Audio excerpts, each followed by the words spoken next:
Today on the Ward Preacher podcast, Lehi's dream, the prophecies of Lehi, and the purpose of the small plates. I'm Brett Jensen, and this is the Ward Preacher podcast.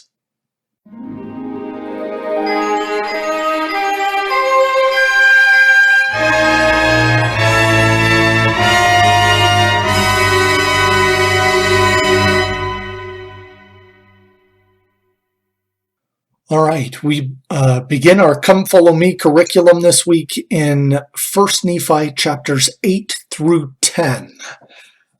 There's a couple of really fascinating passages in here, but we're not going to be able to cover everything. And it's also important to note that some of the interpretation for what we'll start out with Lehi's dream, will come in a subsequent week, where we will look at some of the interpretation that's given to Nephi in his own visions. So we'll focus more just on the details that are in this chapter, rather than reading too much into the interpretations that we'll get to in a later week. All right, so Lehi has a dream, and he tells his family something that has affected him quite profoundly. And he's has a lot of hope for his wife and for Sam and for Nephi, and he's really, really concerned about Laman and Lemuel. So he starts right off with, "This is what I got out of it. I'm really worried about you, Laman and Lemuel." That's why he's presenting this. So he describes his vision. He finds himself in this empty area, and he sees a man in a white robe, and he follows him, and eventually finds himself in a dark and dreary waste. I think that's kind of notable. So he starts out kind of in this wilderness. He follows someone who appears to is sent by God. We would assume man in a white robe. That's probably a good a trustworthy source to follow. But instead of finding himself where he had hoped to be, it's a dark and dreary waste.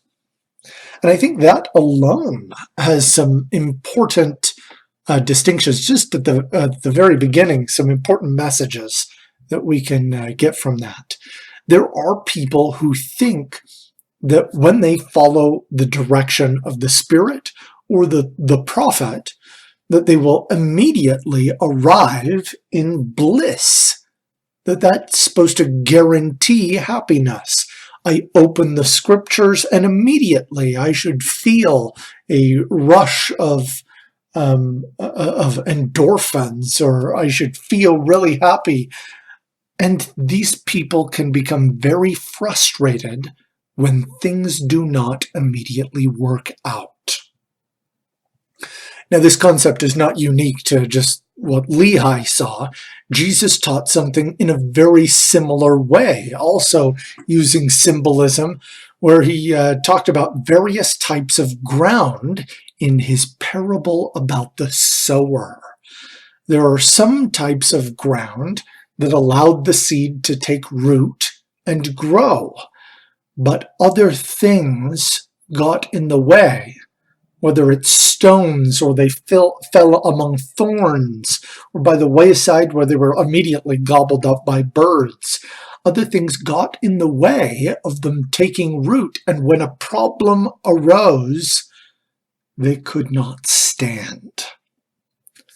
This is really important because the path of God does include happiness. But when and how that happiness arrives are not necessarily up to the follower. There is a degree of faith that the disciple of Christ must obtain before they obtain the destination at the end of the path. Happiness comes, but sometimes there's some rocky bits. There's some tough challenges that lie on that straight and narrow path. It will be covered with darkness that we'll talk about later. But it is vastly better than the alternatives.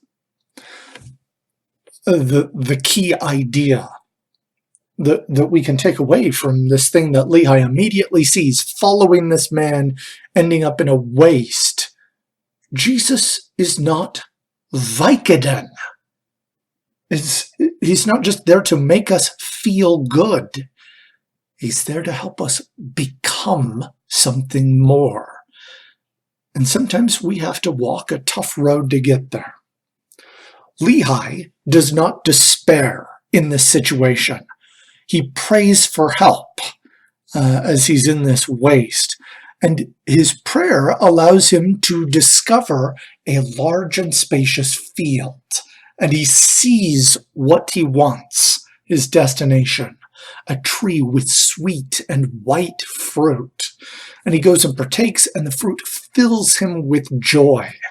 His first thought after having this is, I want my family here with me.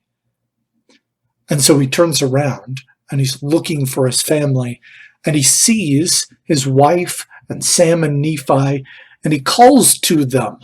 They don't know where to go, but through his direction, they discover the right path. They follow his counsel, and they are able to find the same joy that Lehi found, that he received through his prayer to the Lord.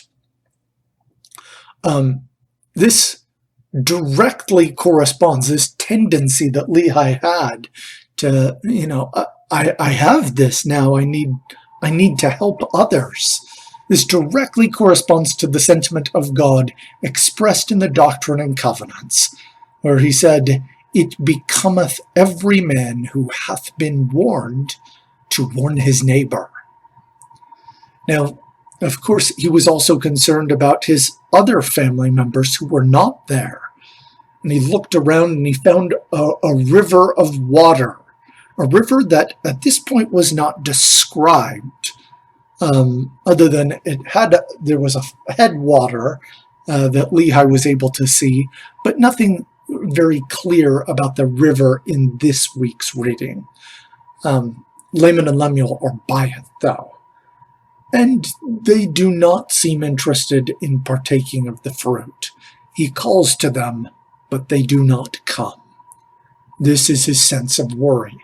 And it translates beyond his vision. He has this spiritual guidance, and he immediately, as he wakes up, goes to his family and sees if he can change this. He's concerned about what he can do for those who are left behind, what he can do to go to the rescue. This is an admirable example that we find in Lehi. His vision continues. He explains that he sees a rod of iron and a straight and narrow path that lead to the tree. He also sees numberless concourses of people who are trying to find this tree. But as they approach the darkness, many of them become lost. Those that hold to the rod are able to navigate their way along the path. They're able to find their way to the tree. Now he also sees in his vision a great and spacious building, and is filled with well-dressed people who mock those that are by the tree, partaking of the fruit. And some people, even after partaking of the fruit, become ashamed because of the mocking of these people in this big building, and they fall onto forbidden paths, wander off, and become lost. But some are unconcerned with the people in the great and spacious building, and they press forward, holding to the rod of iron, until they partake of the fruit. So So obviously we've gone in Lehi's vision from a very specific thing with just Lehi as the prophet helping to guide his family to something more general. Numberless concourses of people and the way that they are affected on their journey to find the fruit, the joy that comes from God. It applies to everyone. There are mists of darkness, and we may have to trust in the calls of a prophet who has been guided by God so that we can know the way. We will undoubtedly have to hold to the iron rod, the Word of God, in order to navigate this straight and narrow path. It's easy to fall off. It's easy to fall off of this narrow path. This is the same thing that Jesus taught when he declared in the Sermon on the Mount, "Straight is the gate, and narrow the way which leadeth to life, and few there be that find it. For broad is the gate, and wide is the way that leads to destruction, and many there be which go in thereat." It's easy to fall off. And so Lehi, obviously concerned as he wakes up, he pleads with Laman and Lemuel that they can learn from this, that they are currently in danger, but that they need not remain in danger. If they follow the commandments of the Lord, they can find the same joy that he knows himself. All right. Let's talk about some of the prophecies. If we flip forward a couple of chapters, we can talk about some of the prophecies that Lehi made. He again prophesies that Jerusalem will be destroyed and that many who are in Jerusalem will be carried away captive to Babylon. As with other prophets, Lehi also predicted the return of Judah to the land of Israel. This would take place during the reign of the Persians. They would be allowed to return to Judah, and this is in the account that we currently have in our Old Testament. He doesn't spend a lot of time about this coming back, only that they will be restored, but that then also in 600 years, the Lord would raise up a Messiah who would save all of humanity. The Messiah would be preceded by a prophet who would baptize him. The Messiah would be slain, and then he would rise from the dead. Israel would be scattered, and in the end, it would be gathered together again. And he uses some symbolism that we'll see later when we get into Jacob, about olive trees with wild and natural branches that need to be brought back in so that the main purpose can be fulfilled. This is kind of interesting when we look at it in this large context. Lehi's first vision, the thing that started him on his path, was about the destruction of Jerusalem. And it would have been kind of tempting, I would have imagined, for him to spend a lot more time thinking about, even after Babylon has come and destroyed Judah and destroyed Jerusalem, it will be restored, and the thing for which I was called will be resolved. Our people will, within a short period of time, be able to come back and live in their homes, and things will get better. Which was true to a large degree. But the thing that he focuses on is the Messiah. Tons of stuff about the Messiah. And of course, that's a signal, or should be a signal, to those that read this record, that there are a lot of contemporary events that seem big, whether it's in the world of politics, you're watching the news, or you're seeing things in social media. There are a lot of big things that are happening.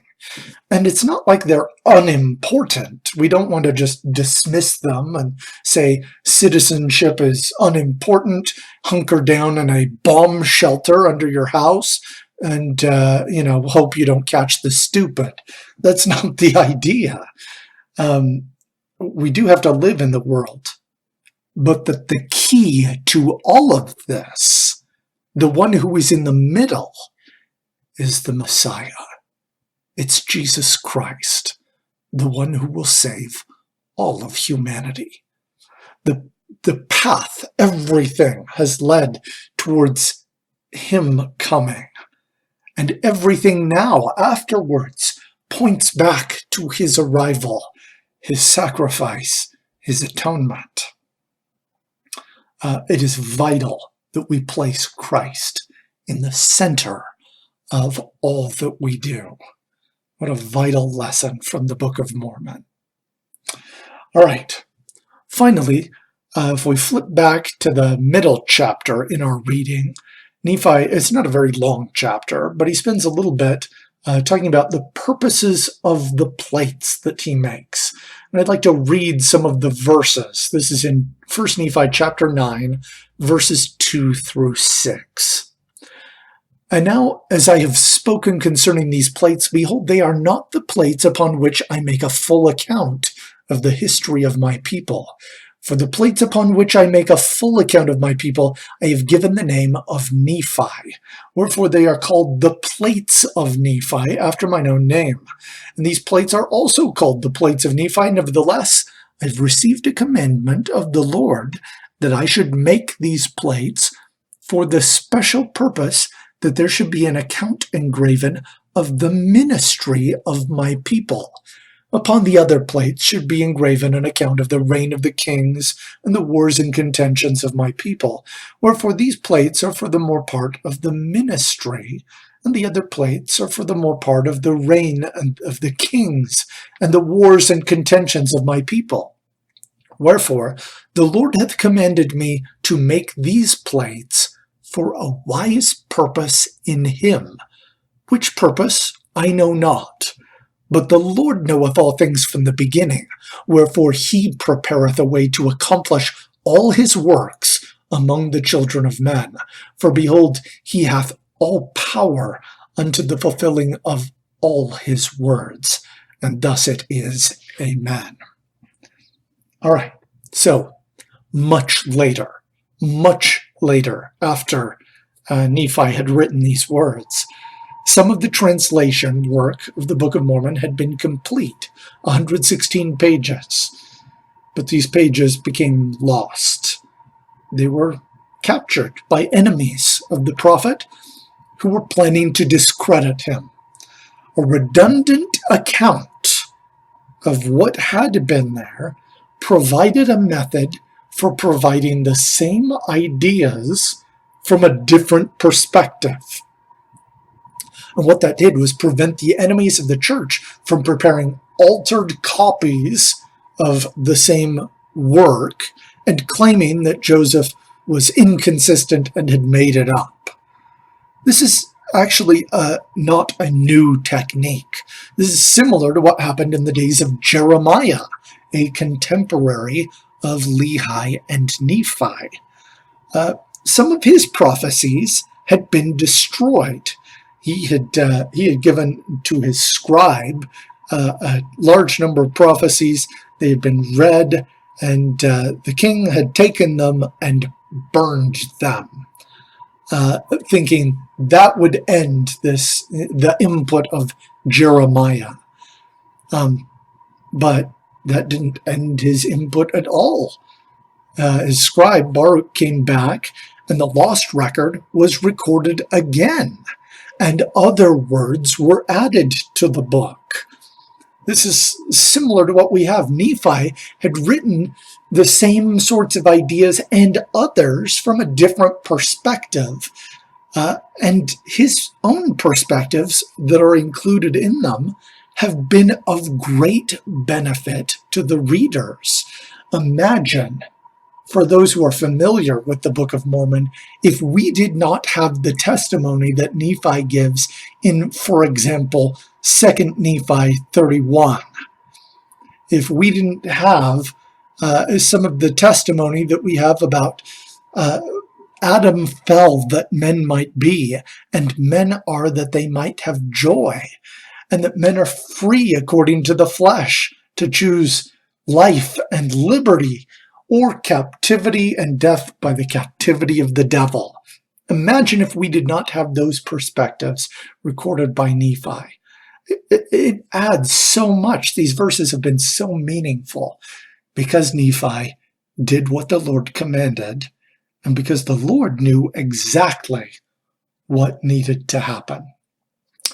Now, nearly 200 years after the Book of Mormon was translated, modern attackers of the Book of Mormon have only managed to produce very weak explanations for this miraculous book.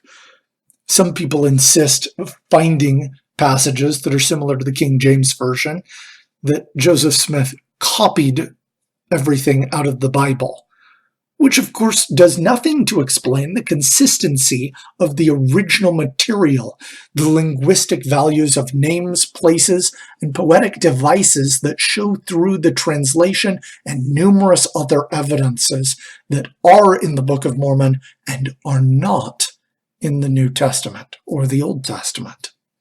Some say he fabricated the whole thing while looking into a hat.